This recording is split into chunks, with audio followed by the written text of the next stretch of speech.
Kasama ang DSWD ng Panike. Ano? Daddy Para Frankie, maliwanagan ko lang, please, Mr. pumunta Daddy na Oliver, sa barangay ay ng Camarines. Daddy Frankie. Iintayin ka namin. Gusto kitang makausap ng personal sa barangay ko. Yan lang po, masasabi ko. Salamat, Daddy Frankie. Para maliwanagan po ang lahat. Hindi namin pag-iinteresahan yung pera ng may pera. Nandito kami para tumulong. Hindi po yung manira ng para lang kasisira po ng bawat isa. Kundi tulong po kami na nandito lang na tumulong sa mga barangay kapitan para mapaayos po ang buhay ng pasyente na kanya ring tinutulungan. Para sana po maliwanagan po ang lahat. Hindi namin pinag-iinteresan yung pera ng may pera po. Okay. Pinaliwanag namin sa kamag-anak ng pasyente na pambili po niya ng gamot.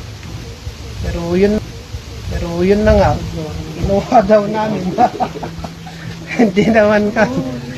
Yun po, kaya pinapabalik namin. And nandito rin ang DSWD Regional Office 3 para ma-assess sila at matulungan din ang kanilang Ayan. lamang po at maraming Ayan salamat. po,